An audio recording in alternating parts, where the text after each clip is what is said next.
Laili Syahda sempat pasang badan membela Loli yang dituding hamil. Laili yakin jika kabar itu cuma hoaks setelah diberitahu Loli yang mengaku sedang datang bulan dan pamer tes pack kehamilan dengan hasil negatif. Namun Laili kini justru menuding Loli berbohong. Ia membeberkan jika bukti yang diberikan oleh Loli itu hoaks. Bahkan Laili justru mengetahui jika Loli ternyata bicara jelek di belakangnya. Karena itu Laili tak mau lagi membela Loli. Ia justru meminta maaf kepada Nikita Mirzani dan Mail Syahputra karena sempat meragukan perkataan mereka. Gue gak tahu harus mulai dari mana, tapi yang pasti gue selalu berusaha membela pihak yang benar, pastinya menggunakan bukti-bukti yang konkret. Kemarin gue baru aja membela seorang wanita yang dimana dia ini sedang ditimpa isu bahwasannya dia hamil di luar nikah. Di situ wanita ini meyakinkan gue 100%, bahkan dia memberikan foto bahwasannya dia sedang dalam keadaan datang bulan. Gak cuman itu, karena gue bener-bener pingin mendapatkan info yang valid, gue minta dia untuk membuat video sedang melakukan tes pack, dan ternyata tes packnya itu negatif, itu pun videonya no cut.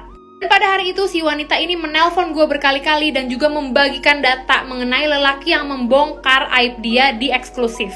Tapi betapa terkejutnya gue setelah gue tahu bukti yang dia berikan kepada gue itu adalah hoax. Gue bener-bener ngerasa dibohongin, ngerasa dimanfaatin, dan gak lama dari situ ada orang yang laporan ke gue bahwasannya beberapa hari yang lalu Loli ini ada ngejelek-jelekin gue dan ngelarang orang tersebut temenan sama gue.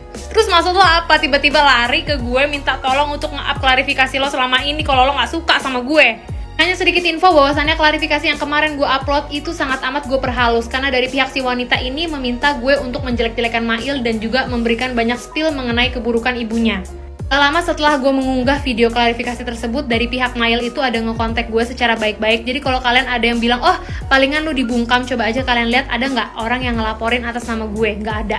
Gak cuman itu, kalian inget nggak awal-awal kenapa si wanita ini dispekulasikan hamil? Karena ada bukti chat dari seorang wanita namanya Cindy. Dia bilang bahwasannya si wanita ini positif. Dan ternyata baru terbuka alasan kenapa Cindy nge-spill bahwasannya si wanita ini positif. Kalian bisa main ke akunnya Cindy, di situ dia udah klarifikasi. Intinya bahwasannya dulu wanita ini pernah terjangkit hutang 90 juta. Kalian mikirnya itu hutang udah selesai kan? Ternyata enggak. Ternyata hutang tersebut dilunaskan oleh pihak Cindy dan juga salah satu temennya yang lain.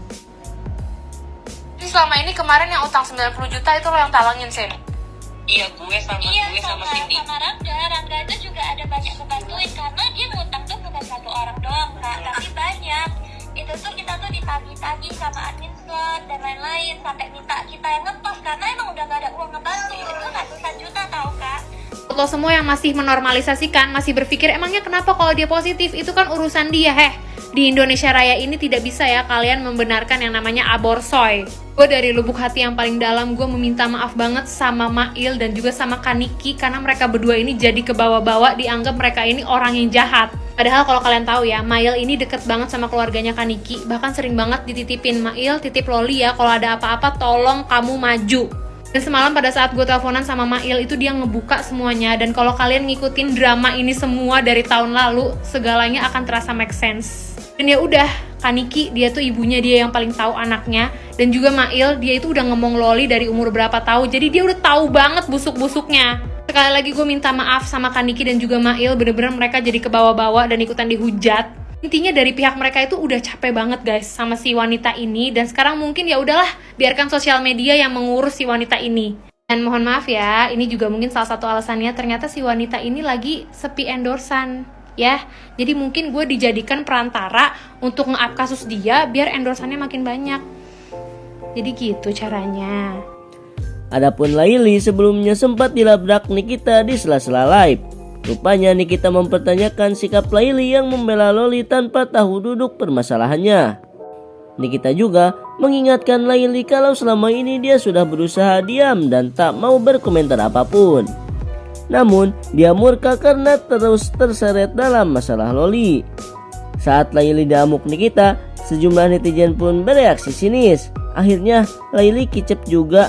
Haha, kebanyakan ngomongin orang sih, seru netizen. So, gimana menurut kalian? Komen. Masukin ke kakak kalian satu-satu.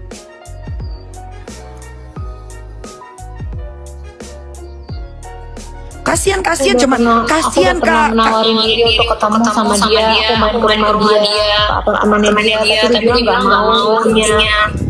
Ya apa kalian Tapi ini dia mengeluh bahwasannya dia udah pengen menyerang aja, udah gini ya terus Leli, ya kamu boleh bersimpatik sama manusia, boleh, itu manusiawi, nggak ada masalah ya. Tapi kalau kamu into banget, padahal kamu tidak tahu cerita sebenarnya, itu menurut kamu aneh nggak?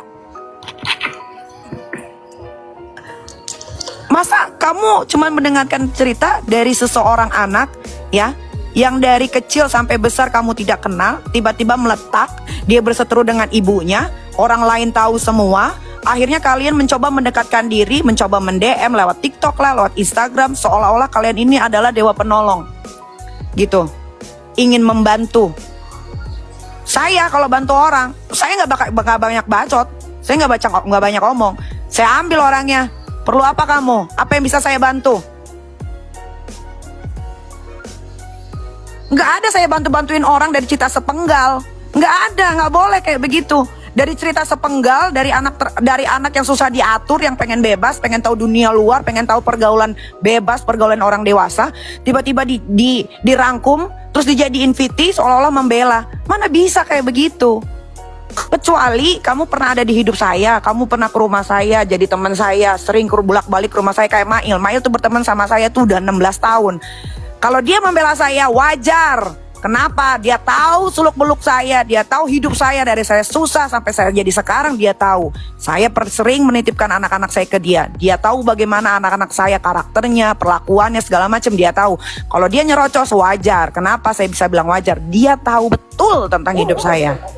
Lah, kayak kalian ini membantu seperti ini tuh apa kapasitasnya gitu loh.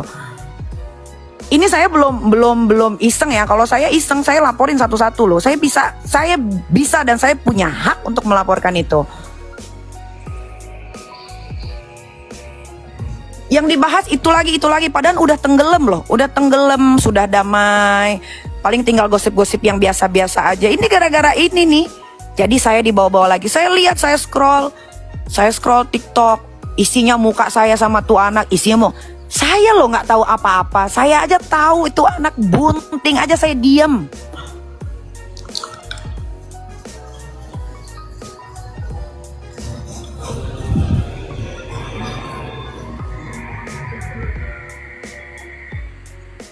Saya tahu itu anak hamil dari bulan lalu. Saya diam, hati saya hancur. Saya besarin dia sendirian, tiba-tiba itu anak hamil sama gembel.